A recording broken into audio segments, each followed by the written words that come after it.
What is this feeling of near ubiquitous hostility and incendiary antagonism? I'm not perfect, and I'm probably worse at this stuff than most of the people watching this. It's my very inability that makes me so passionate. Don't take this as some divine declaration of truth. To paraphrase the great YouTuber Seneca, please see this video as if we are patients suffering from the same affliction, and I'm passing along some remedies that have helped me. I feel ashamed of myself for making videos about games that provide but temporary relief when I can try to help people like myself live happier, more contented lives. Now where is that soapbox? A world which has taught us to disregard anything but our own desires causes us to act like this. Nobody wants to be spiteful, arrogant, selfish, derogatory. We just are, whether because of pain we have experienced or because we were never taught to reflect on our actions. Consider the type of person that would get involved in an argument on social media in the first place. At the time of writing, in this randomly selected video, comments make up 0.06% of the views. Even if we generously round up and say 1 in 100 people that see a given thing leave comments, most of them are lovely, and negativity bias just makes us focus on the hostile ones. Don't you think that those combative users are more likely to represent a hurt, lonely, and misguided fraction of people seeking to make themselves feel better by quarreling with others? Don't you think that they require our help and kindness most? Surely we all seek out and imagine peaceful harmony as a perfect existence. I mean, Where Is the Love has over 1 billion views. We just justify the way we act. We tell ourselves we have no other choice. It's me or them. We tell ourselves that life isn't as simple as putting our ideals first, that to do so is naive, to be taken advantage of. Justice and virtue are accessible only to the privileged.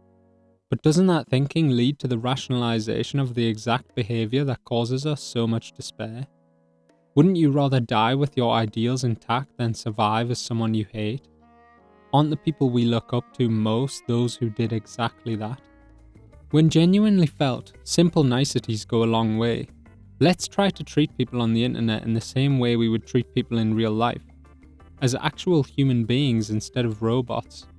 I'm not sure half of the things so easily typed would be uttered to a person's face without remorse. Let's try our best not to judge other people's lives so harshly, and constantly keep in mind our own actions. Just because someone exhibits rudeness, values material wealth, success, or appearance, and it is documented for the world to see, show clemency.